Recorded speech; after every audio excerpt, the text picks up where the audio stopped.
So welcome to everybody who's here. I'm just, like I said, delighted to have you all join us. We have a big group for a December event, so it's really making me happy to see that.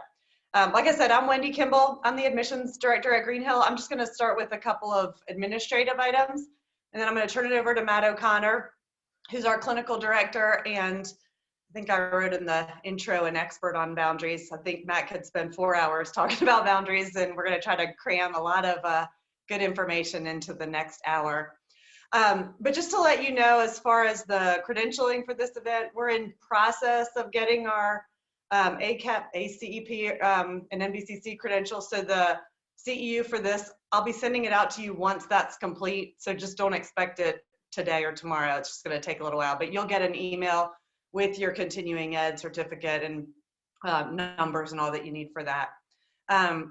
We're going to keep everybody muted just to make things quiet and easier and all that, but Matt loves to be interactive. It's going to be painful for him to just be behind a screen and not moving around in front of you. So we're going to try to use the raise your hand feature. So if you know where that is in Zoom, you know, Matt may post some questions. We'd love to have you speak up about what your expertise is in, ideas you have, questions, lots to share. So when Matt poses that, feel free to raise your hand and Megan can unmute you and allow you to join the conversation.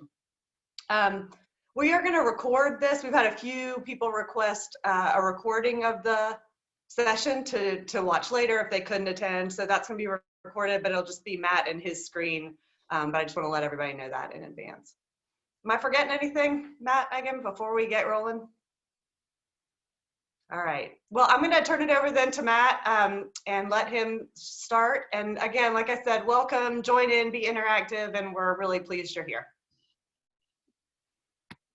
Thank you so much, Wendy, for the lovely intro. I'm also really excited to see some familiar faces and be meeting people for the first time via Zoom.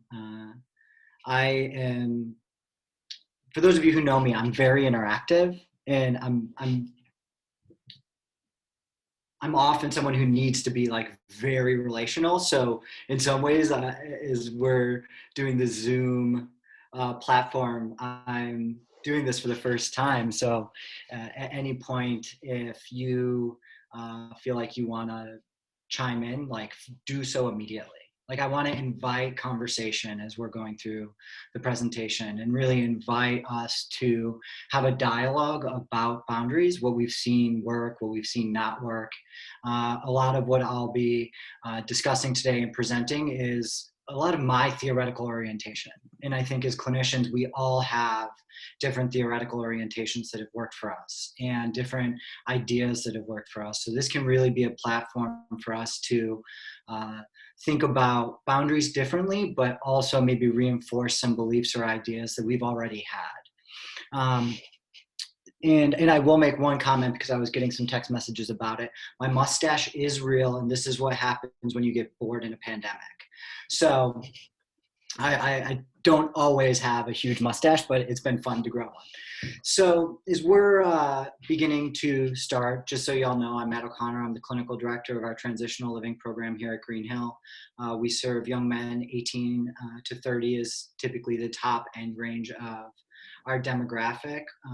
I've worked in a variety of treatment settings where boundaries look different, contingent upon the place I've been, the relationships I've been in with the parents, with the clients. So I've worked everywhere from in-home crisis intervention to now aftercare, but I've done court mandated, which boundaries look very different than when you're in choosing to be in a young adult transitional living program.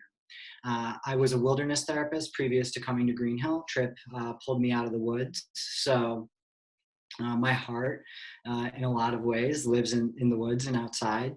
And I've also worked in collegiate recovery. So that's part of our integration here at Greenhill, is my experience in doing that and us combining substance use treatment and academic vocational focuses is the increased treatment outcomes with beginning to build a life in recovery that also has meaning and purpose versus being able to just solely focus on your recovery alone. We are, just so everybody's aware, we are an abstinence-based program. And I like to say that just because there's going to be some ways in which we talk about boundaries today, which might seem a little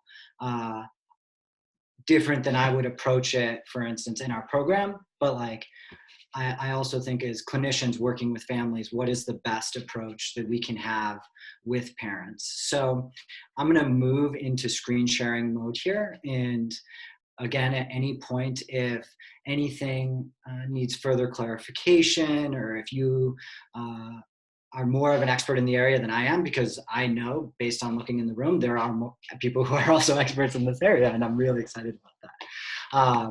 Just raise your hand and let's like go where the discussion brings us. So screen share.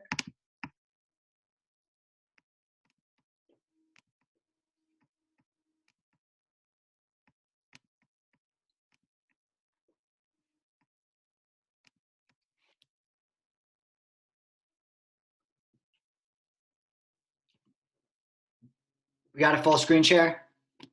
Excellent. So the first part of this presentation might feel like some retread that a lot of you already know. I often believe that having a refresher, even if there's information that we already know, can get us to think about something a little bit differently. The first and the golden rule of boundaries is going to, in my mind, is never set a boundary that you're not willing to follow through with. And I think that this is one of the biggest mistakes that we can often make with families is moving into a position where we tell them what boundaries to be setting, and their ability and or desire to actually follow through on that might not be there. So when we're thinking about setting a boundary, or what we're asking families to do, or what we're doing as clinicians in our programs or consultants, or what boundaries is the family actually willing to follow through on and going to follow through on. I can't tell you how many times historically I've said to myself, oh, I know this family's not going to do this, or like, this boundary has to be held in order for A, B, or C to happen. And I think as I've grown a bit over time is beginning to approach the family and boundaries similar to how I would approach my client, which is like actually working with the family on what is the boundaries in which they're willing to hold and which ones are their non-negotiables. In the substance use field, I think we can get a little drastic at times, where it can be, you need to do this or you're going to be homeless. Or in that extreme variable of like, do this or homelessness, at times we can say to a parent, like, this is the boundary you need to set. And I've made this mistake a lot, whereas like, you need to be this firm about this boundary. And then when it comes down to it, they're not willing to hold that boundary. And I noticed that a lot in aftercare specifically, which is, we're not going to let our child be homeless. We're just not there. You know, and when we're thinking about a boundary, I'm often like, are you willing in the middle of the winter with your kid knocking on your door, screaming, you know, let me in? If you're holding the boundary of it's treatment or homelessness, are you willing in that moment to allow your kid to stay outside? And 99% of parents are going to say no. They're going to let their child in. And so creating realistic expectations for families, and also what boundaries look like for them and look like for families and clients, I think is going to be an individualized basis. The theoretical orientation that I often have with boundaries is helping parents do their own work in order to set an effective boundary and to be able to identify an effective boundary. So a lot of what we're going to start with today is looking at how we help parents do their emotional work in the beginning, so that the boundaries that they're beginning to identify are actually based in emotional data, and not just based on the theoretical idea of this is what I'm being told I should be setting, versus I'm having, oh, there's an alarm going off, versus I'm having this emotional experience of fear or sadness, and the boundary that's being set is backed by that emotional experience. So I'm a big fan of Daniel Goldman. So for all of you who are aware of his work on emotional intelligence, is there anyone who can give me a quick definition of emotional intelligence?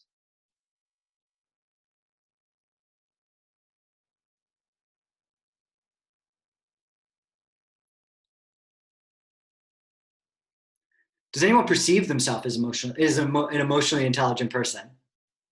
Like I do. Like I know that about myself. I perceive myself as an emotionally intelligent person. At times my wife would disagree, but I definitely perceive myself as that. So, and emotional intelligence is really just our ability to recognize control. And I don't want to get too caught in semantics, because the idea of controlling our emotions can rub people the wrong way at times. But I really think when we're thinking of control, what we're thinking is coping and communicate your emotions as well as the emotions of others loosely will define your level of emotional intelligence. So there's a lot of content on these slides. My ADHD is going to kick in. I just want to let y'all know, because I want y'all to have the opportunity, if you want to be able to share this with parents or share this with clients that you're working with, that you could just feed them a PowerPoint and that they would have some information. But increasing your own emotional intelligence will actually increase the likelihood that the person you're hoping to help or hoping will receive the boundary you're setting feel safe.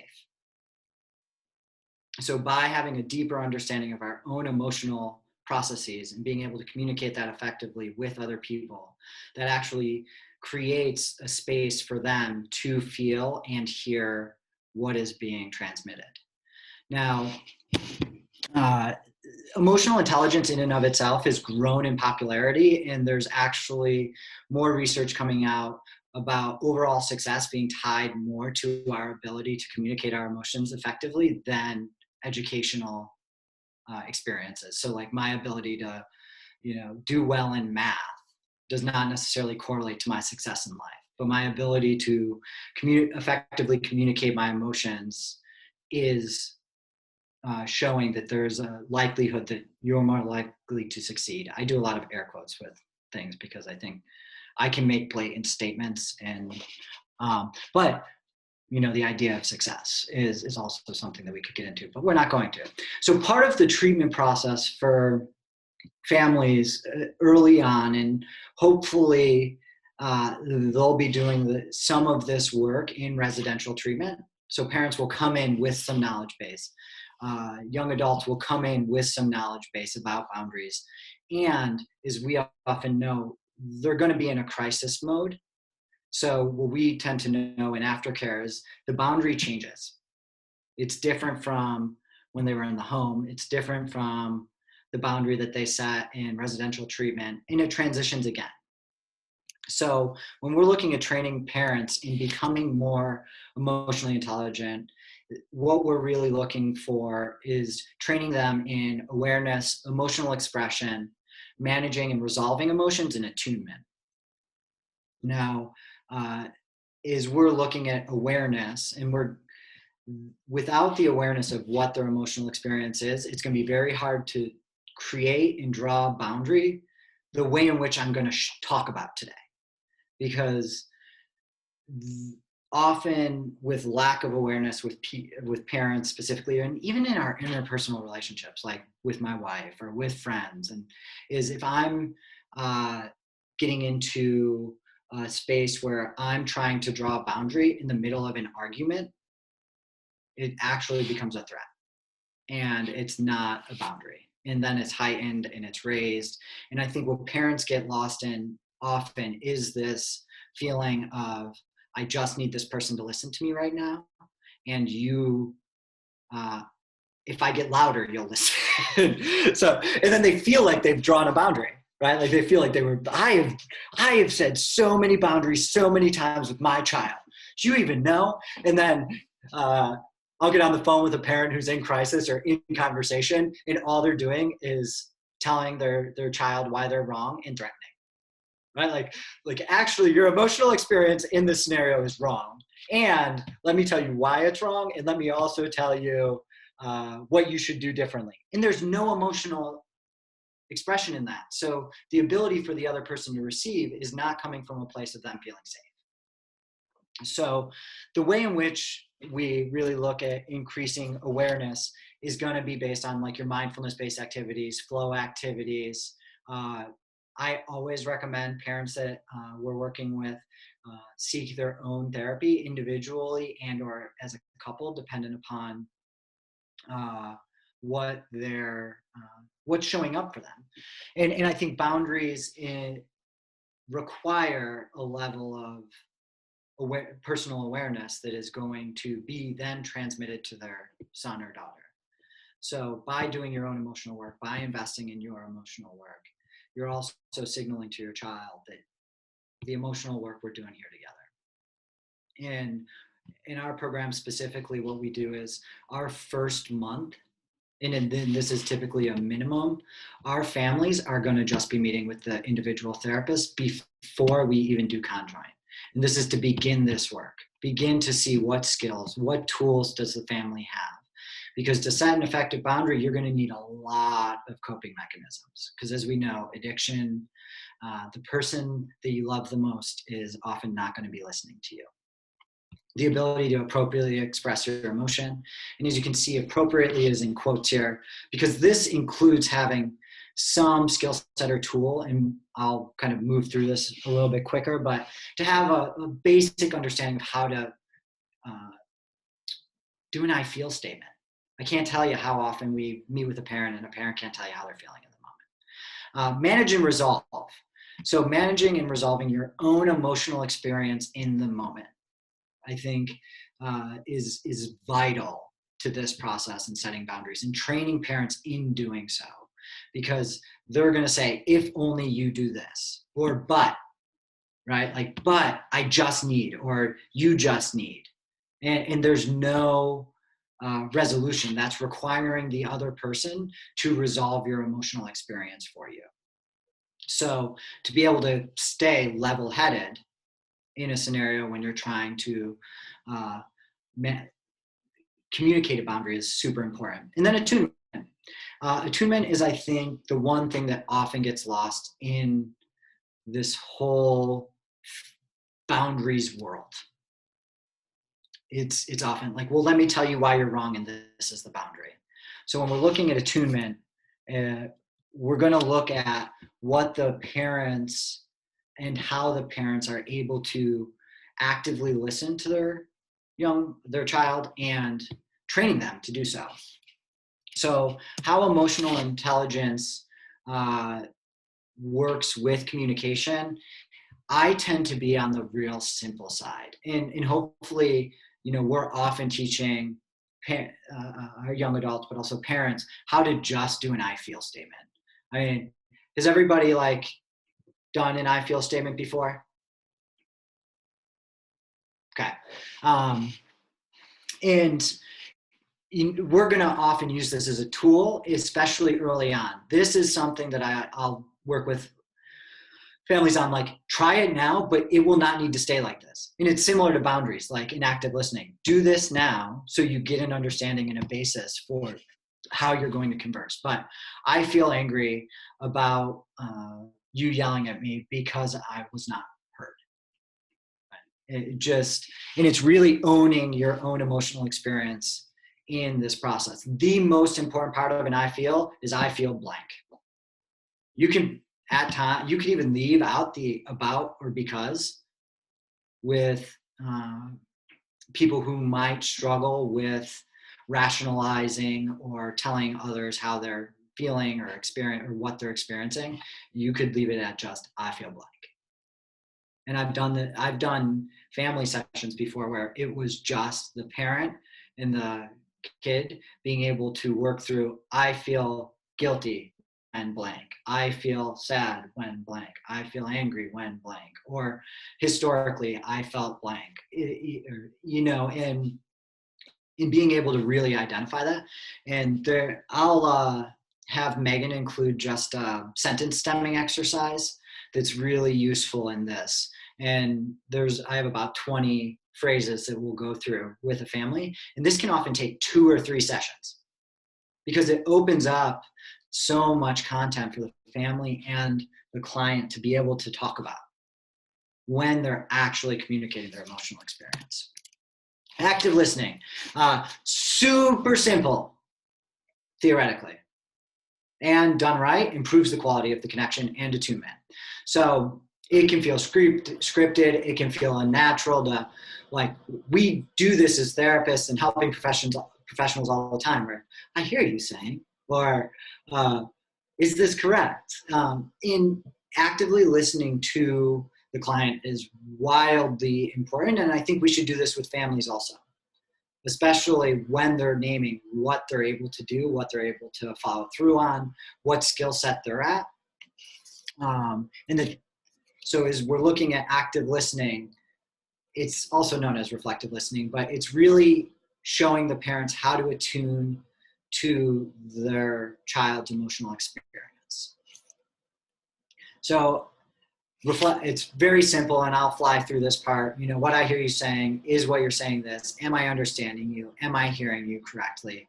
All qualifying statements that you would use in an active listening process. And also reflectives is there anything else you would like to say? Everyone familiar with active listening? Because if so, I won't spend a ton of time on this process. Yeah, cool. So just continued. When you're actively listening, another part that you should add in is an empathetic statement. And at the end of, did I hear this correctly? That makes sense to me. That sounds hard. I really appreciate you telling me. This perspective is important to me. I appreciate you. Thank you for being honest. Thank you for being open. I always work on the thank yous when someone's being openly vulnerable. Is thanks. Thanks a lot for sharing that with me. Because that's going to reinforce the behavior, but the communication pattern to continue. Questions so far? Cool. And this is what we're getting into. So setting boundaries with emotional intelligence. Setting a boundary is, we know, probably one of the most difficult parts of our job is helping parents set boundaries, but also identifying them. Now, and it's especially difficult with someone with substance use disorder because, let's be real, we are, and I'm just saying but we're pros in manipulating, right? I can convince you that the boundary you're trying to set on me is wrong, that it's just in your anxiety, and that actually, and I tell this story often, and Nick's not here today, but we joke about this. Nick's our executive director. He would come into our office at times to give me some feedback, and he'd leave feeling like he left with a therapy session, having not given me the feedback. Because we can just spin things about the other person, make the other person believe something, make the other person think something, and it's not intentional. It's something that I need to learn about myself is how am I going to receive feedback? How can I not move into this space of trying to manipulate, really? So following the scripts, always start with an empathetic statement. So I really hear that. Always start with some form of active listening statement. Notice that in this reflective statement is, and you all might be aware of nonviolent communication and these other pieces where we're going to, at the end, ask did we get this right? Am I hearing you correctly? When you're in this is going to be the difference this is step 1 in working on setting a boundary. So we've worked with the family already on the active listening, the empathy, and all the other pieces, but as we're moving into boundary setting, what we're going to do is nix the end result of did I hear you correctly, or because we want to move into a position of helping the family set the boundary. And if you ask, did I hear this correctly? Or, am I right here? You're opening up the door for an argument. And maybe not an argument, but that space to be told you're wrong.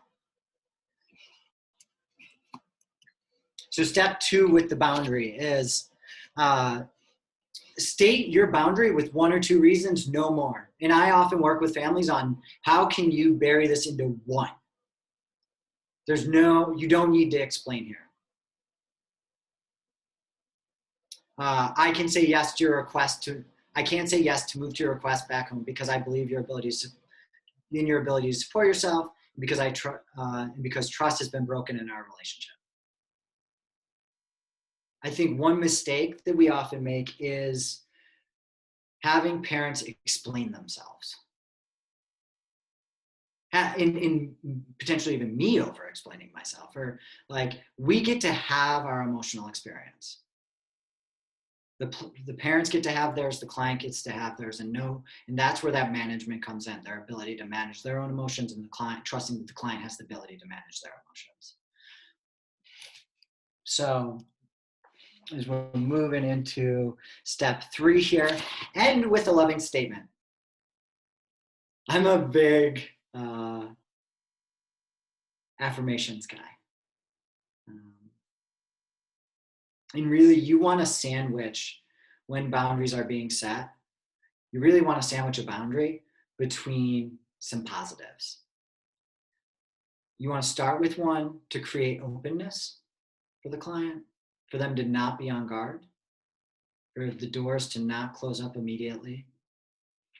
And then the boundary being set, but it's also based in the client's capacity to accomplish, or the client's capacity to achieve, the trust in the work that they've already done. And like just simply saying, and I love you. As most of us probably are aware, you need 1 positive affirmation or 9 positive affirmations for every 1 negative you get for it to reinforce as a positive. So that's why we really want to sandwich boundaries. Questions so far?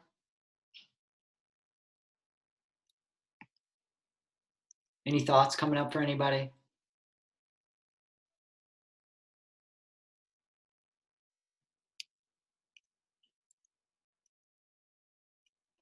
Okay.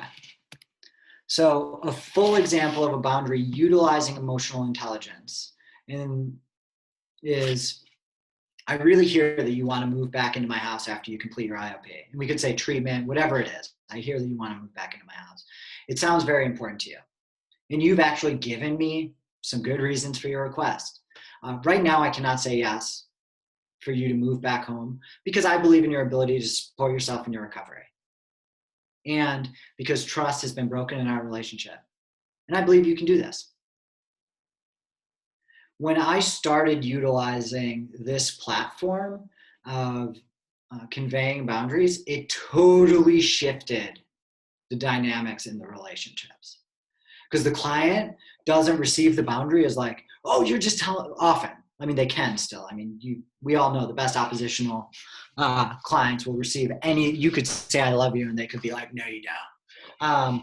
So what I've noticed with this is often the client perk up and having a feel of, oh my gosh, like you believe in me.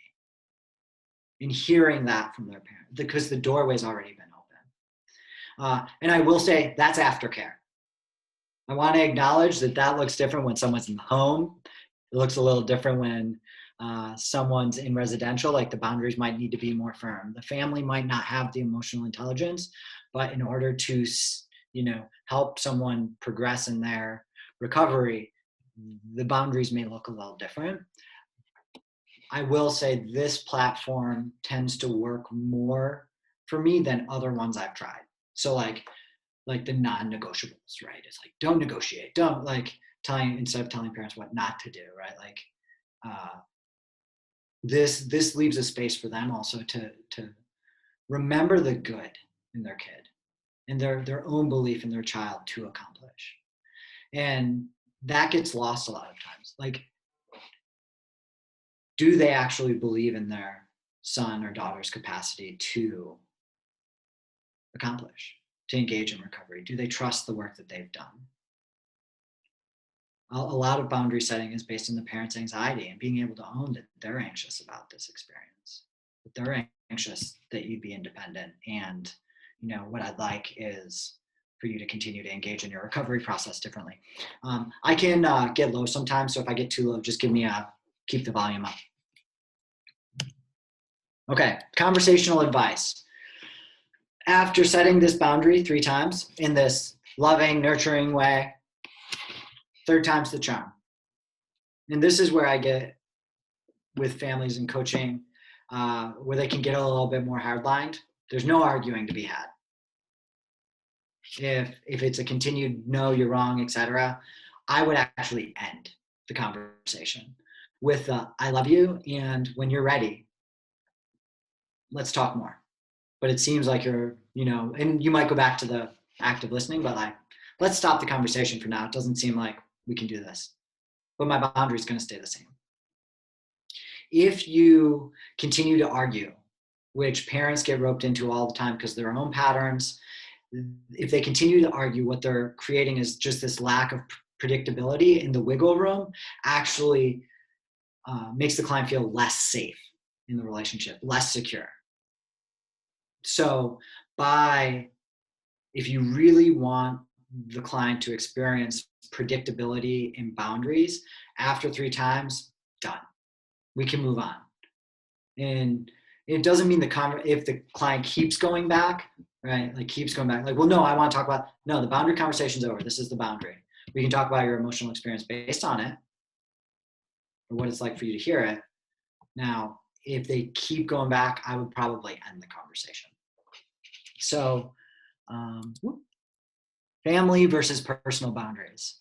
I actually wanted to stop here for a minute and actually spend some time discussing this with everybody. Is, to me, and I am really open to other people's ideas on this, there's a difference between a family boundary and a personal boundary. So parents as a whole, and this is why you do the work with the couple early on, is helping them come up with a clear, concise idea of what hill, and I use this phrase all the time, but what hill are they willing to die on? As a unit, what is the hill that you're willing to die on?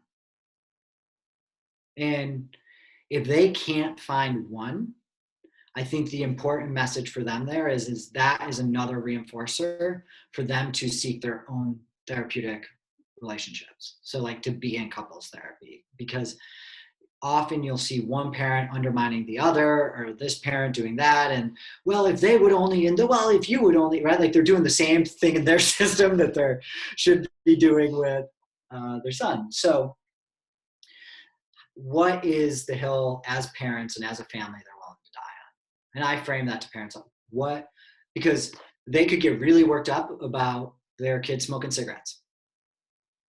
That's one I see a lot in recovery, is like, well, they went to wilderness or they went to treatment and they stopped and they immediately went back. And this means everything's going downhill. Everything's going to end, right? And is that the hill they want to die on? And I've actually supported families with that hill, but they actually need to be a unified front in that. So if mom and dad both agree that this is the one main hill that we are going to stand on top of and be like, under no circumstances, under any scenario, do I support this? We figure out a way. And that's when we're looking at what boundaries are they willing to follow through on, no matter the circumstances. And I often think the objectivity with you will be homeless is not really clear. So that's why, like, you're willing to die on you cannot smoke cigarettes, great. In really meeting with them with where they're at. And then having personal boundaries for each person in that system. It can be a lot to track for a resident or a client, right? Is, okay, my parents have this boundary, but my mom has this boundary, my dad has this boundary. So what I tend to do is help families and individuals in the system identify max 2.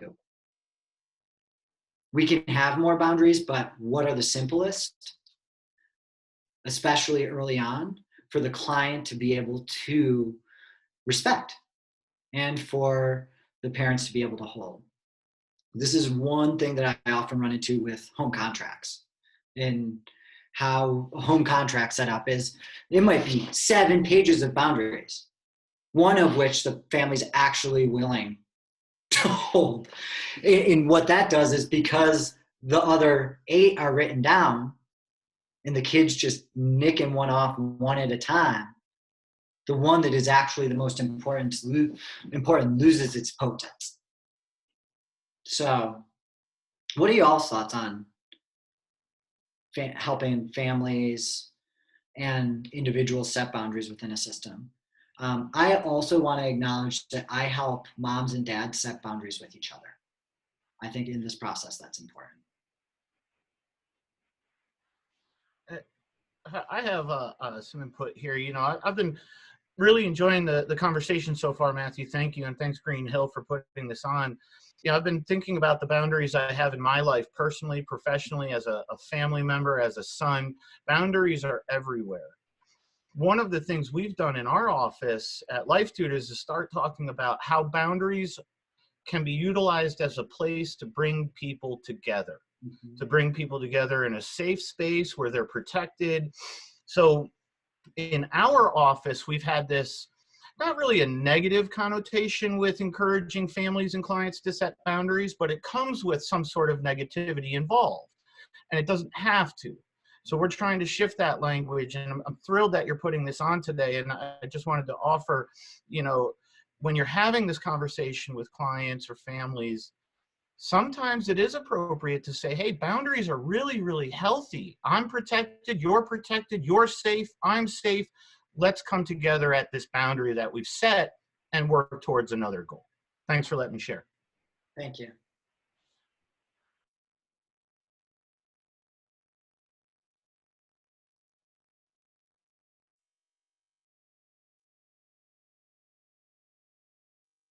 As we've gone over some of this stuff, have any boundaries that you set in your personal life come to mind?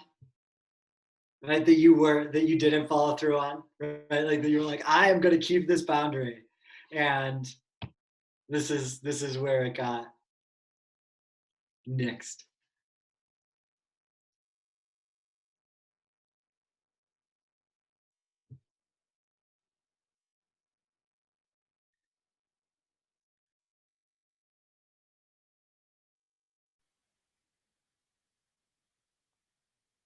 So this is Wendy. I'm unmuted, but I felt like maybe Elena was trying to unmute. Oh, hi. I was just going to say the boundary that I always come back to trying to set is to not like return my emails at home or check my emails, or when I go home, I'm at home and I'm not at work. So setting kind of the work-life balance boundary that I tend to fall short on, and that I would like to say is the hill I'm willing to die on, but then I never do. So then I come to work. And that's where the awareness piece comes in, and I think it's super important, right? Is like the awareness piece comes in, and maybe it's a goal and it's not a boundary. Yeah. Being able to help yourself figure those pieces out, and help your families figure that out, right? Like we might have a goal for something, and I believe that this is the hill I'm willing to die on, but at the end of the day, I'm actually not. Yeah, and I think that that's the issue that a lot of my parents run into. I work with teenage girls 12 to 18, 11 to 18 in a residential treatment, and a lot of the parents have goals, but they get that mixed up with boundaries, and then that's where them and their kids really butt heads because they don't have a clear difference between the two.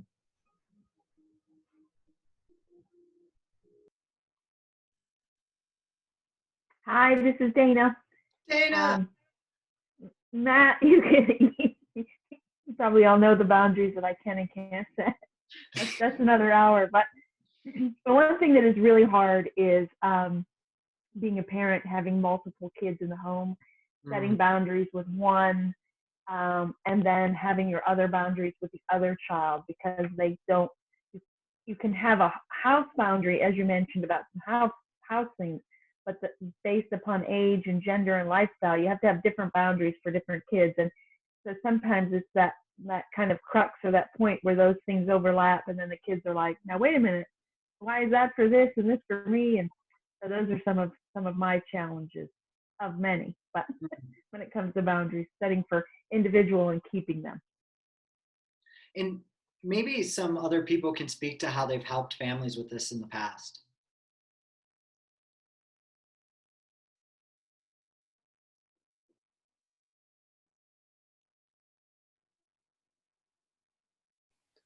I haven't figured out how to electronically raise my hand. I just have to do the old-fashioned way. So if you go into chat and you open, just so everybody knows, if you go into the chat function, the chat will pop up on the side, and there's a raise your hand in the chat. That's where I was missing. Sorry, participants list, not the chat. The participants list. Okay. Well, so I wasn't going to give a solution because God help me, Dana, I'm with you. But I was going to say that I think, particularly during COVID, we have like so many people and parents have older children, so like young adult children that are now home living with teenage children, siblings. And I also was going to think in terms of social media too and boundaries. So like what a boundary was pre-COVID may be different post-COVID, because screen time when you're online school and that's the only access you have to your friends, in my family and then professionally, I feel like that comes up as a big question mark all the time that we didn't used to have as complex a relationship with.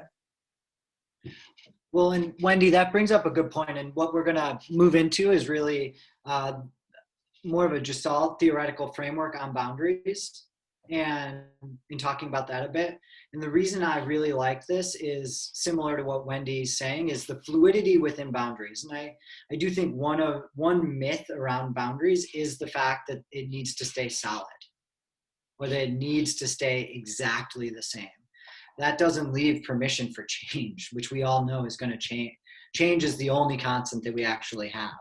So as we're looking at what Gestalt theory calls contact boundaries, the individual boundaries, the ones that are the most healthy, are actually permeable enough to make contact with the other person, to hear them out, to be in relationship.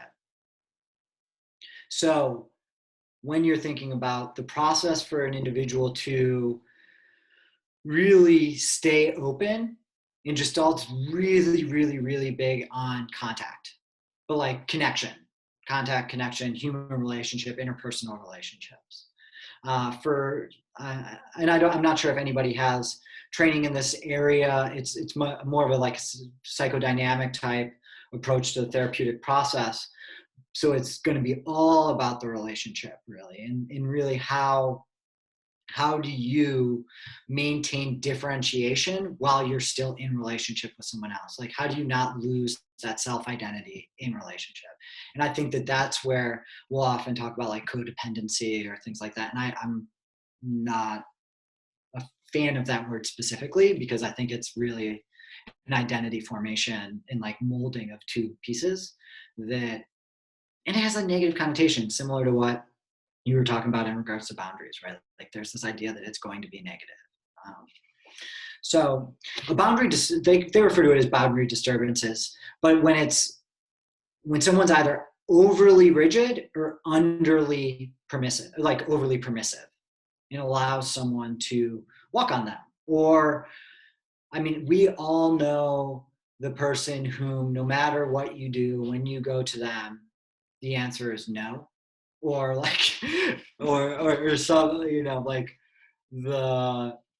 it's overly rigid, like the boundary is overly rigid. And my personal belief on this is, and I keep using this example because I do think it's one of the bigger mistakes we do, which is like sobriety or homeless.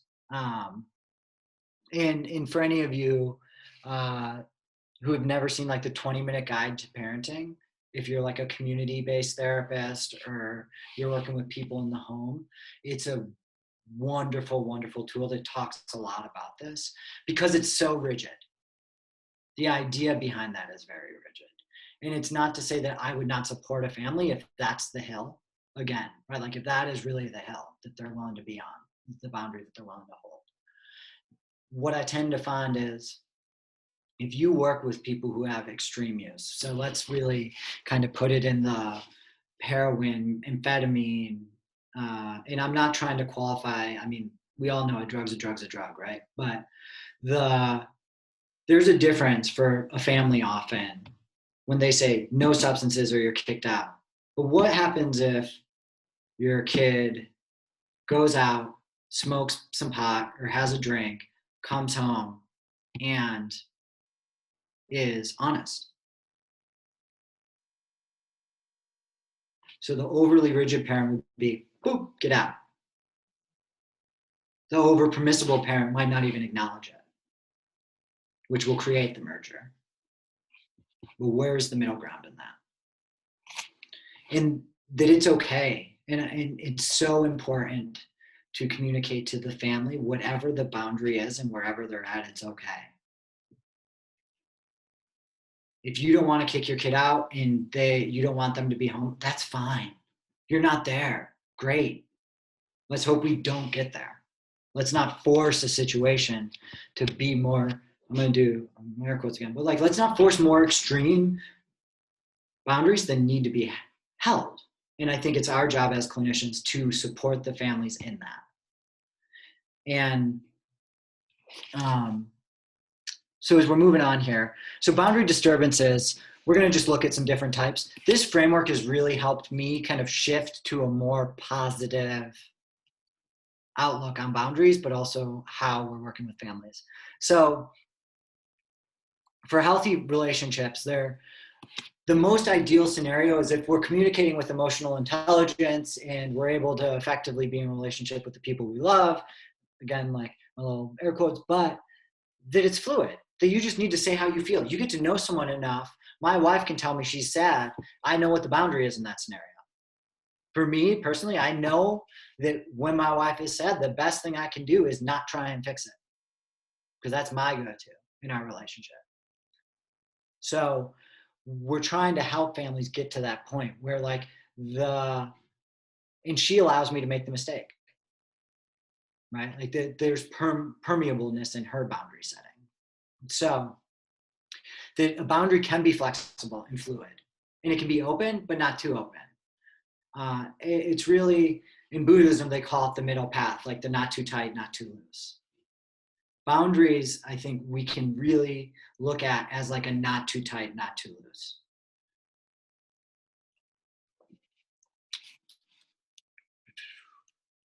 Questions so far as we're moving into, because I know that the tone has shifted a little. Cool.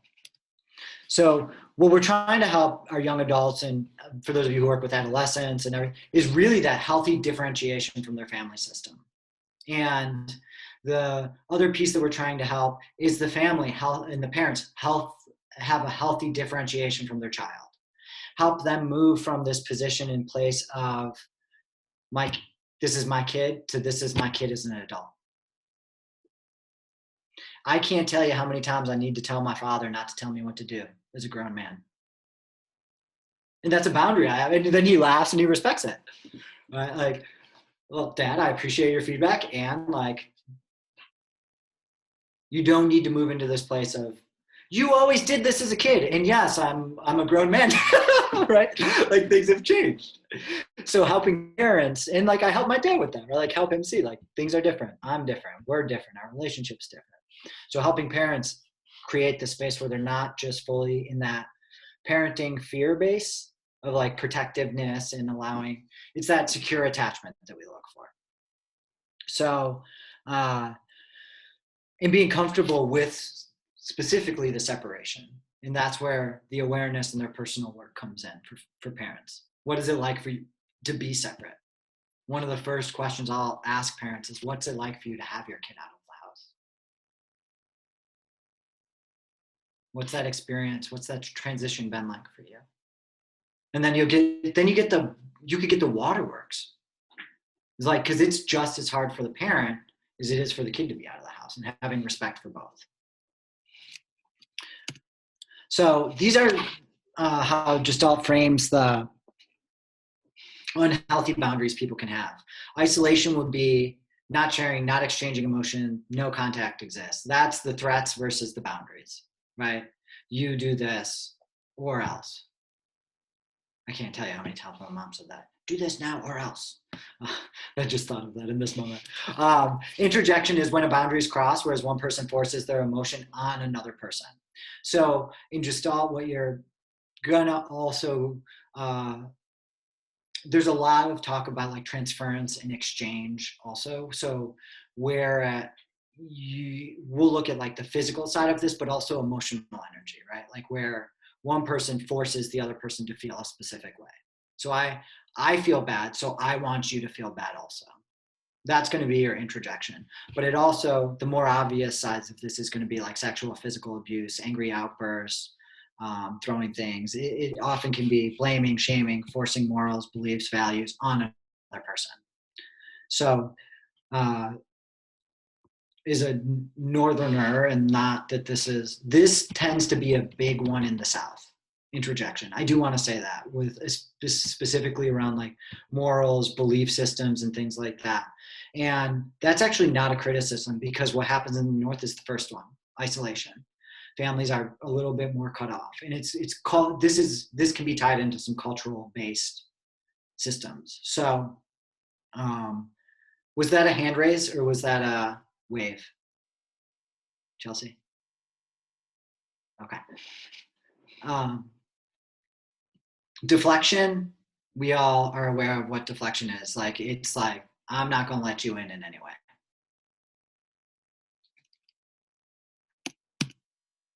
Then retroflection is going to be when the emotion becomes stuck, internalized, or you bottle it up. The person who stuffs it all down. Just got to keep it together, right? Like, you're also not in contact because you're not sharing your emotional experience with someone else. And then confluence, no boundary exists at all, or emotional energy shared by both people. So that's where like enmeshment and fused comes in. And if you can, as clinicians, start to use some I think semantics are important. So some like ideas of like enmeshment, or like letting the family know that they're fused.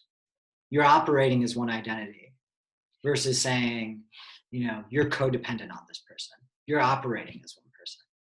That's okay, right? Like, as moms also are specifically built for this. We can look at genetic coding and information. It's like, you're built to lose self-identity when you have a child. So what we're really helping our clients do is differentiate, but we're also trying to help our parents differentiate. And when you notice these things with parents, I think that if you can educate them on this process and these specific unhealthy boundary patterns, it becomes more clear for them, and they can identify which ones they are, and in which ones they might need to grow in, areas of growth. So emotional and relational needs and healthy contact is a prerequisite for any emotional safety and any ability to set boundaries. And I know we're getting close on time, so if you have more questions about that, this will also be forwarded to y'all. We'll make sure that Megan and Wendy also forward my email to y'all, and I'd love to continue dialogue and really get people's thought processes on this, and what has worked for them, what has not worked for them in an hour. I could do an all-day training. We could do an all-day thing on this. So I want to stop and just leave some space for questions or thoughts.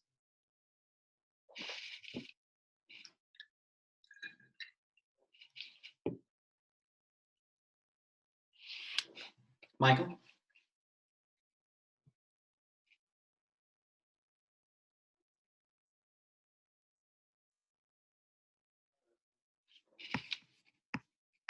I'm going to move away from the screen share if that's okay.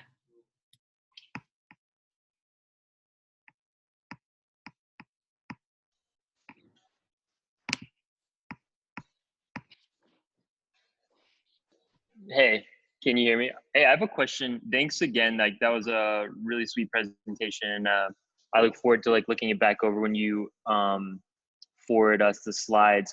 I have a question about when you're trying to work with a client who's setting boundaries with their parents, when their parents are in like full control, or like, you know, that power dynamics offset. I mean, we don't have to use our imagination too much to like know what that looks like. I run into that situation probably more often than not because I am working with like adolescents or just whatever. But that was a question I had. Like, I know that this wasn't necessarily for that, like this was more for the parents, but I was just wondering if you had any insight you could have. Thanks. Yeah, I would say the same approach. I use the frame of parents a lot. I taught adolescents this. Like, let's really trust in their ability to understand. Like even the Gestalt stuff, like adolescents can understand that. Teach them awareness, teach them how to manage their own emotions when they don't get what they want. So as you're looking at the boundary process and going back through this, doing the same with the client that you would do with the parent. There is a power dynamic that inherently exists is you're an adolescent. I think acknowledging that with the parents also is important. And I think that that's where some of that work comes in. The adolescents that often feel unheard, what they're not getting is the part of a boundary that help them feel heard and validated. So if your client is feeling as though they just don't listen to me, they're probably not actively listening. Like, start there. Start with the active listening with both sides, and then move through the boundary process and see if that helps at all. If it doesn't, and you're like, these parents are just hardlined, working with the parents on how that closed offness impacts the relationship. I think at the core, I trust that parents and children, all they want with each other is that connection point. So helping them both see how, like, even the opposition is closing off the connection.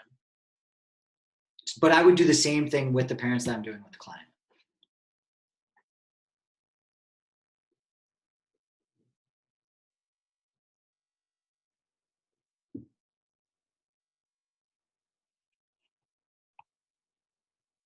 Cool. So since it's just about 2 o'clock, I'm going to just kind of do a quick wrap up. Like I said, for anybody who joined late, you'll get an email with your credential, your certificate of attendance, but just give me a little time because I have to let the process work through with NBCC. Well, first of all, I'll say anybody who wants to stick around has more questions, Matt, I'm going to just volunteer you that we can stay a little longer. If you need to run, thank you very much for attending. It was a great discussion, of course, a great presentation. So I just appreciate all the dialogue and everybody who joined us today. And we'll have more coming up. So enjoy your holiday season, and we'll look forward to seeing everybody out there soon. Take care.